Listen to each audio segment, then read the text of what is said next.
funny how my screen goes white every time I start a live video. Hi everyone. I'm not going to stay on long, but I just wanted to pop on and I'll get into it. I know it's a weird time, Friday at 1. Is there anyone out there? Also, I may fall asleep sitting here, so there's that too. It is Friday, 1 o'clock. I was on a plane this morning. I set my alarm for 3:40 a.m.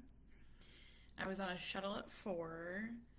I was on a plane at 5:15. And then I was in the air at 6.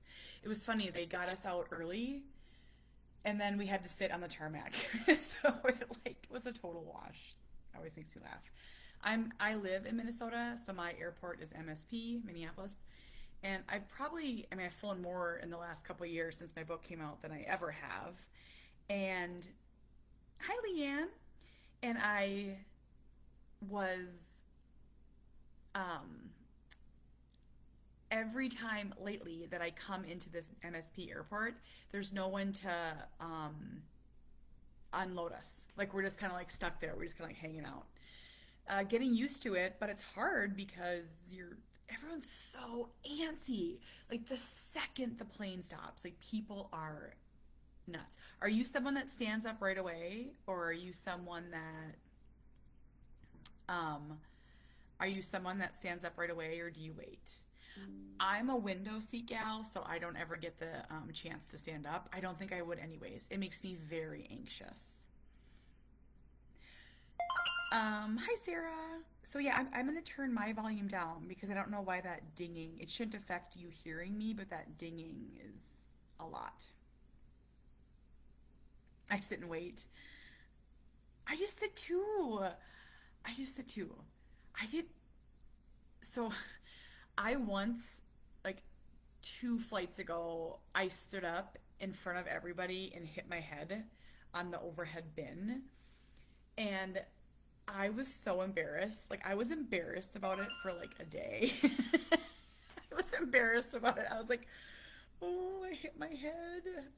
That's just me. A little social anxiety, Kate there. So I want to tell you about my book signing, and I really am just here to. Yes, if I have a connecting flight, way different story. Yes, Melissa. Which I've been running. I've had to run a couple times this last year.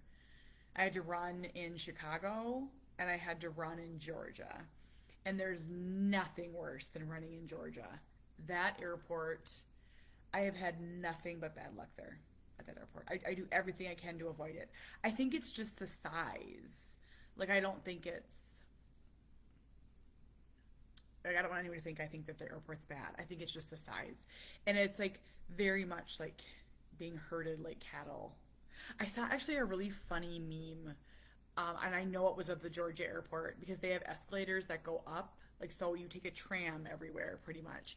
And it said like the stairs are broken, and it was like the step up normal typical stairs. And like there were like 500 people waiting for the escalator. And it's very much, that's what it's like there. One time I stood up because it was an awful flight and I just wanted off. Oh, did someone share a video of me reading Sawyer's letter? Awesome. So I flew out 2 days ago. I flew out around noon um, I flew to Kansas City, immediately got in a car, and I totally, I'm an anxious person when it comes to being on time, just who I am. And I didn't leave myself enough time. I did, but I didn't. So my presentation was in Warrensburg at 6 p.m. I knew I had an hour and a half drive, and I landed at 2:30. What I didn't prepare for was the shuttle to the car rental place, and then standing in line at the car rental place. And no one wanted the cars I lucked out because I was like number like 5 in line of like 12 people, and they brought out a RAV4 and no one wanted it. Is it Dee Dee? If you can't hear, go out and come back in. It's something with on the user's end. I don't know why. So I drove through Kansas City, made it to Warrensburg, and I had to go right to my presentation. And I will tell you, I was stressed. That is not how I roll. But I found out that, like pre-COVID, there were like a dozen flights to Kansas City every day, and now there were like two. So and the times were rotten.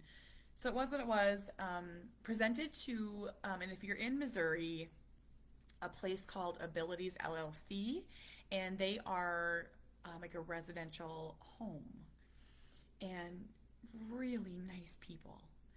They call it the Abilities family. And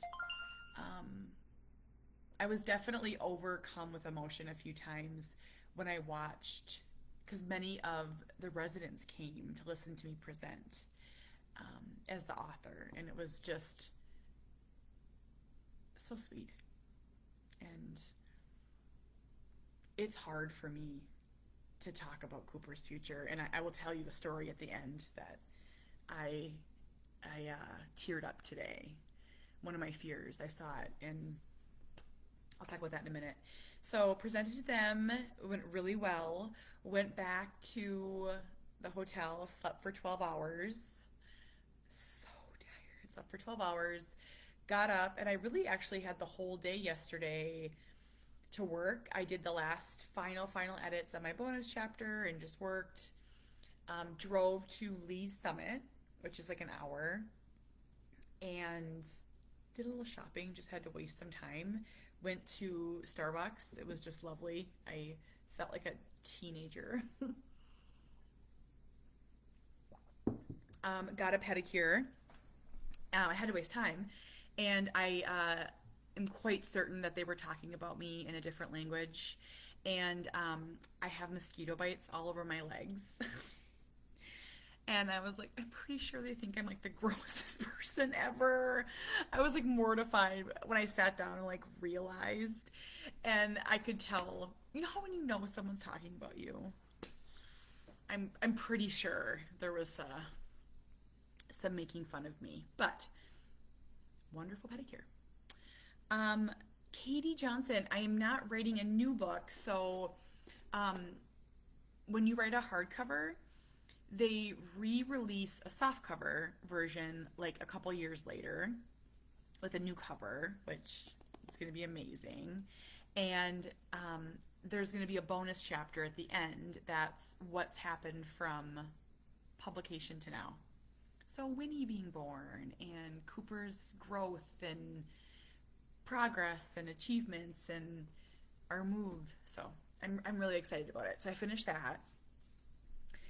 And then this is the part that I wanted to just talk about. And actually, I want to do something really quickly. Hold on. I'm going to look up something so I can tag it here. Katie's books. So last night, I had a book signing. Okay, is this it? I want to share it for you. Okay. So I am just, where are you? Okay, I can't find you. Hold on. Where are you? There we go. I am just one person, and I have 4 kids, and I work full time, and it's really hard for me to set up things. So, meaning, when someone reaches out for me to do a presentation, I try really hard to do a book signing when I'm there. And sometimes it works out, and sometimes it doesn't. And this time it worked out amazing. So last night I went to a bookstore in downtown Lee's Summit called Katie's Books, and I'm going to share a link to the bookstore right here because I want to just sing their praises. They were so phenomenal. And I left 10 books there. So if you want a book signed by me and Cooper, this one is not, oh, I have a card. Well, this one has Cooper's stamp in it. But if you want one, pop in there. I left her 10 copies, and I know this sounds so funny, and I'm going to tell you more about it, but buying a book from a independent bookstore is like a big hug and a big thank you. And um, so if you haven't gotten your copy yet, go get it there.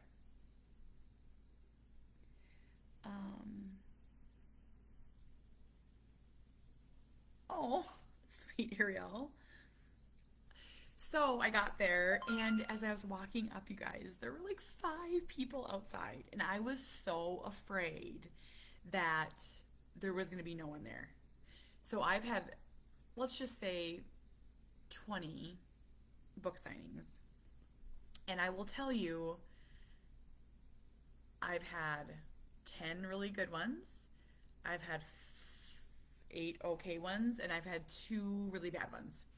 And one of the really bad ones, only 3 people came. And I just want you to know how mortifying it is to sit like in a chair with your books and no one comes and sees you. It is humbling and embarrassing, and you are reminded that, your story is this big. Just trust me. So I was nervous. I was nervous when I walked up. I was like, no one's going to be there.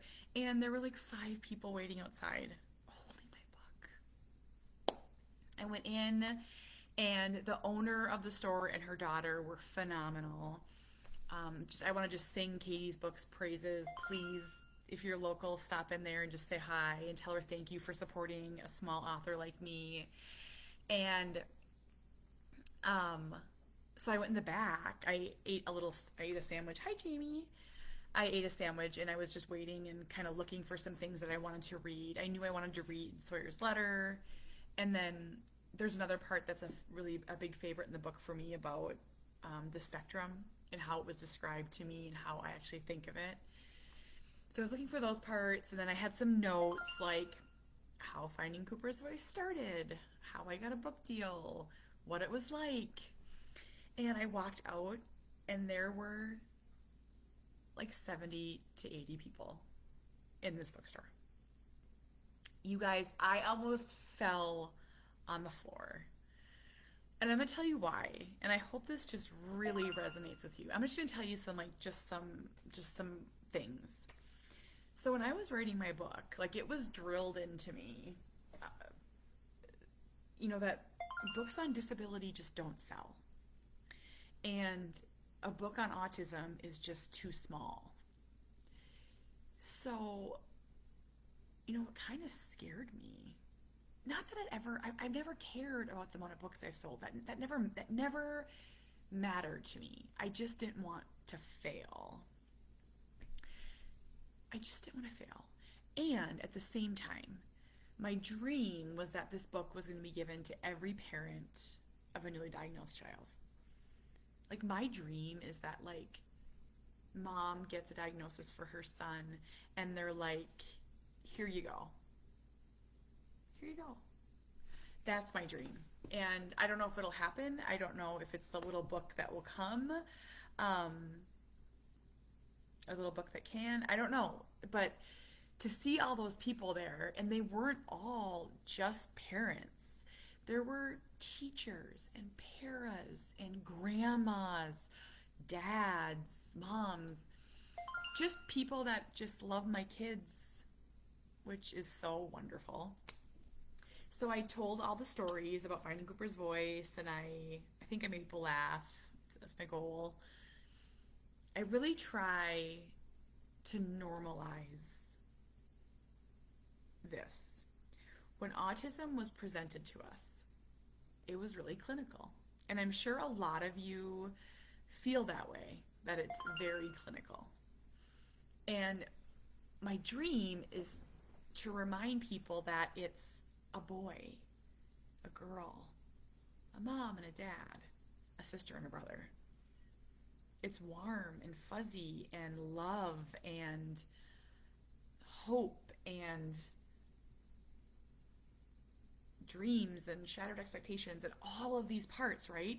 It's not a checklist of does or doesn't make eye contact, lines toys up, spins wheels.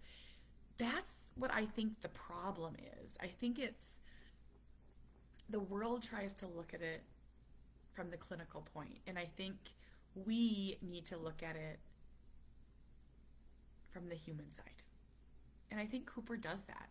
And so I said this story on Tuesday night, and I said, wait, no, on Wednesday night and Thursday night. I said this story both nights, that there was a time when we couldn't go to school, and we couldn't go to church, and we couldn't go to the grocery store. We couldn't do anything outside of our home, right? And I had this rational yet irrational fear, and ridiculous and valid at all at the same time. No one's ever going to know Cooper's name. That's what I thought. I would like cry, and I was like, because the other part of it was I couldn't ever get his picture. Did any of you have kids that were runners? Like, Cooper never stopped moving, so he was a blur, and I couldn't ever get a picture of him.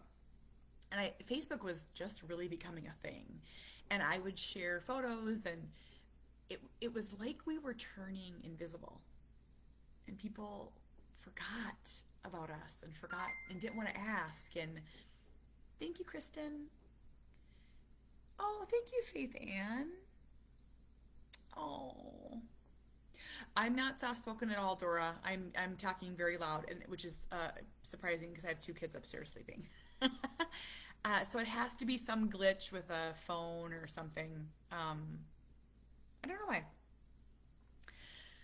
But and then everyone came through the line, and I got to sign books. I got to see babies. I got to smell a baby head and pinch chunky monkey thighs. I met a young lady named Kai who follows me on Instagram. And she was probably 7. I met, hi Lisa. I met young boys and girls and moms that cried and dads that thanked me, and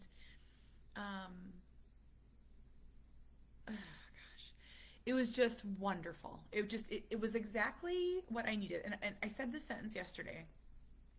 There's so many times that I want to quit the social media racket, and I'm sure my friend Lisa over at Cody Speaks feels the same way. And then I'm reminded that there's one person listening.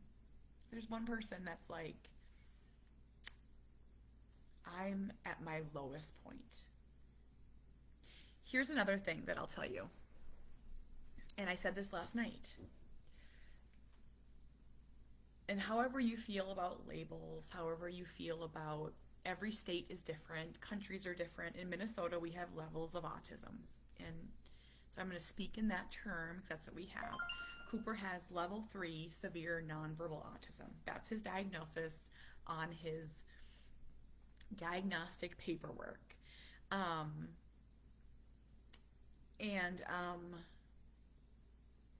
That's his diagnosis on his diagnostic paperwork. And I'm telling you that because so often, in every setting that we're in, I said every's pretty big, but I'm going to say every, we typically have the most spirited autism. We just do. And it's taken me years to settle into that. And it's taken me years to admit that sometimes it's hard to always stand out, right? It's hard to always be on display.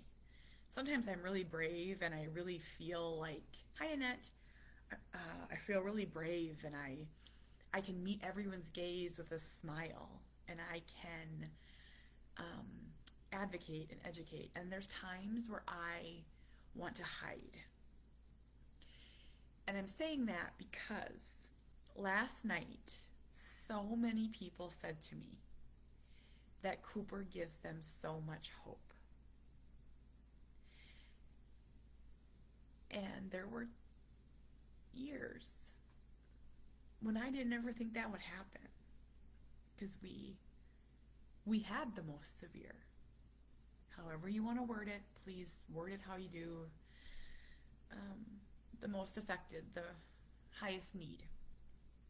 And now Cooper is this like ray of hope for so many families. When I tell you that that is the most unbelievable part, that other people can see how wonderful he is, right? It's amazing. It it carries me through. It gives me that strength that I need. It gives me that armor, as they say.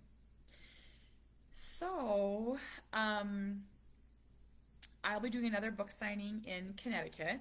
So that one's coming up. That's if you want to know about my events, go to my website. Let me share that right now because so many of you ask, and it's so wonderful. Oh, that's the thing I want to talk about. Let me share this real quick though. So here's my upcoming events. I have Connecticut, I have Illinois, and I have Michigan coming up. The other thing I wanted to say is I know what a big deal it is um, to go to a book signing. I've actually only went to one.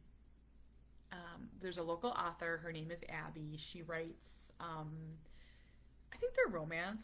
One's called Part of Your World. I think one's Truly Yours. She's a local author here. She's a New York Times best-selling author. She is my dream. Goals, inspiration. I went to one of her readings and she had like 100 people there. It was at this Woodbury Library with this stadium seating, and she told her story. Oh my gosh, you guys, it was so phenomenal. And that's the only book signing I've ever went to. Just because I guess I've never known, and it takes bravery and courage to go. So to everyone that came last night, thank you. I know you had to find a sitter. I know you had to move mountains to get there. Thank you. And thank you to everyone that bought a book. I didn't realize, and this might make people laugh, so I'll just be really vulnerable and say this. So I'm a reader, even though I don't have a lot of time to read. But I love buying books. I just do. Downstairs I have a bookshelf with probably 500 books. I have books stacked up by my bed. I have books stacked up by my nightstand, everywhere. I love books. I didn't realize how hard it was going to be to sell books. I didn't know, and I'm just saying that because please don't ever assume that it's easy. And I even had people in my life that love me that were like, oh, I'm just going to borrow it from someone. And I was like, please buy a book. So I just want to say thank you to everyone that has purchased a copy. I know that it costs a lot of money. I understand that. So I just want to say thank you. My second huge favor, and I just don't know, I'm just going to throw this out there. If you bought this book from Amazon or Barnes & Noble or Target, can you leave a review? I know it sounds really silly, but it's a big, huge, ginormous deal. So yes, Barb, it is. If you could, it takes 2 seconds to leave a review. Just pop on Amazon and say why this book has touched you. It really helps authors. And if you were at the signing last night or you have this, take a photo and share it on your Facebook. And just tag me and I will comment because I will see it and say what you loved about it. I guess I'm just kind of inspired after last night of how many people told me that Cooper has saved them. It's no parent should ever feel alone. And if I didn't feel alone, there wouldn't have been this book. That just tells you something. Yes, I recorded the book on Audible, and this is kind of a funny story that I love to share. So it was during COVID. So typically, I would fly to New York or go somewhere to a studio and record it. Because it was COVID, I had to do it from home. So um, they sent me like this like big suitcase, like this metal suitcase with like microphones and a headset, a Kindle, all this stuff. And then there's two producers. One was in New York, one was in Philadelphia, I think, and they're listening in headphones that are like connected to your microphone. It took about 40 hours to record. My friend Carrie Cariello just recorded her book, and she said it was way harder than she thought, and it is. You can't have your stomach growl. They could hear my dog's toenails. They could hear the toilet flushing, my heater kicking on, and it was like February in Minnesota. The audio is unbelievable. It picks up everything. I had to text my husband. I was like, stop going to the bathroom, because they could hear him peeing from upstairs. I'm not joking. It was insane.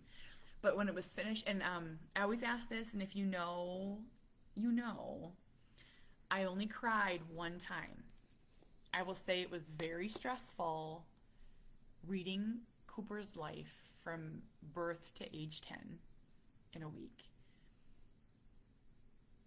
But there's only one part I cried. And if you, do you know? I know some of you know. I only cried once. And the other time, and when I cried, I had to walk away. I had to take a break because I was like hyperventilating. Oh gosh. It's not the letter. Oh, I wish I could find it.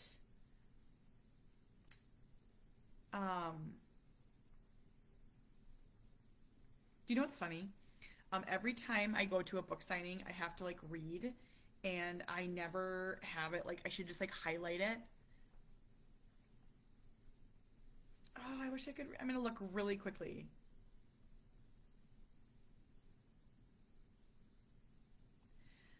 I'm not gonna be able to find it.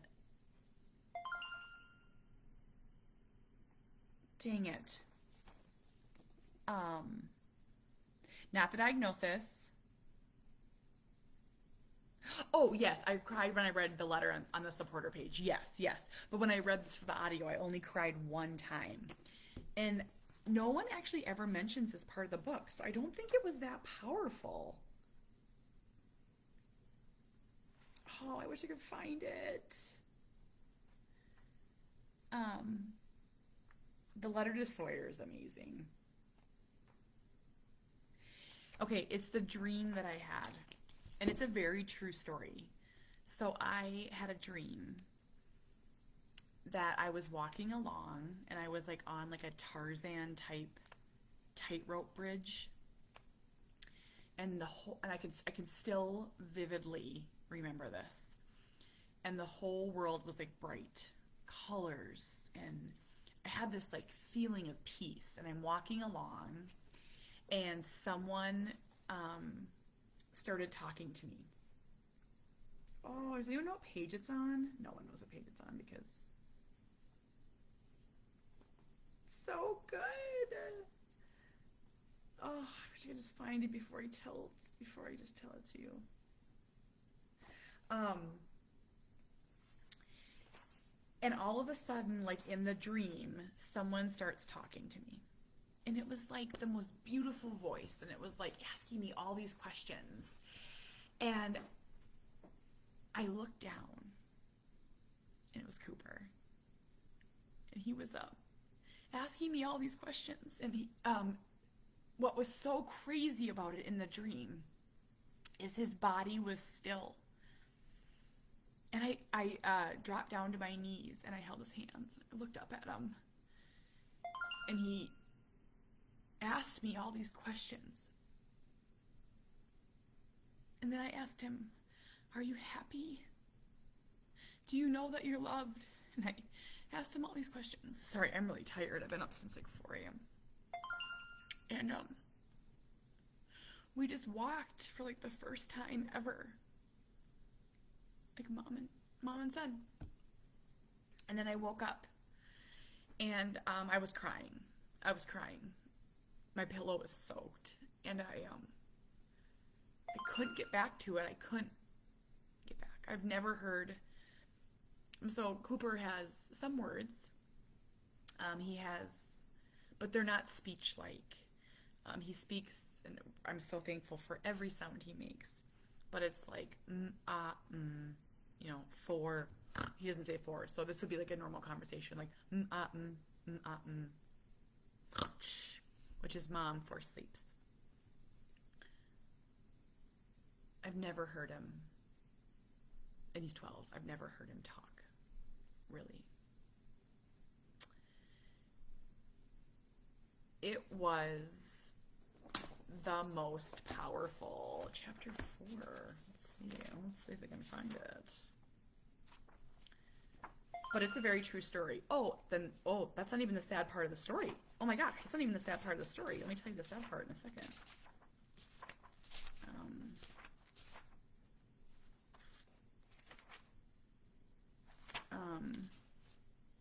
Oh, you're crying. I have you crying, but I want to tell you the sad part of the story. Okay, I'm gonna just bawl through this, so feel free to bawl along with me. Right before he was diagnosed, I had a dream about Cooper, which was a little strange because I rarely dream about my family. I typically dream about people I haven't seen since elementary school and the cashier at Target, and the occasional nightmare where I can't remember my locker combination in high school. And if I'm being perfectly honest, I rarely dream at all because that would require sleeping, something I've hardly done for nearly 9 years now. In my dream, we were walking along, Cooper and I, hand in hand, on a high bridge. It was made of rope and wood, very jungle-like. I seemed to have my wits about me because I said to myself in the dream, why on earth would Cooper and I be in the jungle? This is dangerous, but I'll go with it. We walked along for a while, very calmly, each pointing out the colors in the landscape. Vivid greens and blues and reds. It was incredibly beautiful. I could feel the wind in my face and even sense that it was somewhat dangerous. But we were fine. I felt a calm that I had never experienced before. Suddenly I heard a voice. Then it dawned on me. My son was talking. I couldn't believe what I was hearing. He grabbed my face with both hands and pulled me down to his level. He looked right into my eyes and said, Mama, a word that I had never heard before out of his mouth. He went on to tell me a story. I can't remember what it was about. I was too busy studying his mouth and watching his lips move. The sounds coming from his mouth were beautiful. I never wanted them to stop. Keep talking, I silently prayed. Don't stop. The most intense joy suddenly washed over me. I had a million questions for me, and I could sense that my time was limited. We stood there laughing and talking like a mother and son should. I didn't have to hold him with two hands. He wasn't running away or dropping to the ground screaming. He wasn't hurting me or himself. His body was calm and at peace, something I had yet to see in real life. His mind was too. Cooper, I love you. Do you know that? I said to him. Before he could answer, I woke up. My pillow felt cold, wet from my tears. Suddenly I felt angry. I didn't want to wake up. I willed myself to go back to sleep. I squeezed my eyes shut, trying to get back into the dream. I wanted to hear his answer. I wanted to hear him talk more. I was frantic. Take me back, but the dream was gone. I quickly analyzed every aspect. This is the part. I quickly analyzed every aspect of what I had seen and heard. The bright colors, the overwhelming sense of calm, and my son, he was at peace. He was able to stand still and walk along with me. He was talking, he was understanding. He told me a story. It was unbelievable. Suddenly it hit me where we were. We were in heaven. And I had died before hearing my son speak. Oh God. I mean that. Just so sad. I felt an immense sadness, no longer able to hear the sound of his sweet voice. That was the first time, but not the last, that it occurred to me that my son might never speak. And of all the parts of autism I knew were probably coming, that thought devastated me the most. I always forget about that. So this is what I was doing with two men while recording the audio. And they're like, do you want to take a break? And I was like, I had to go upstairs knowing that they would hear me crying upstairs because they could hear everything in my house. Oh, it hurts. It hurts sometimes. Hurts. I wish that no one else ever had to feel that longing, right? That longing hurts. But sorry, I'm really tired, and sometimes I just think life is so hard. Sometimes I feel like it's hard to help other people when I'm not healed yet either. I'm still healing. Still healing.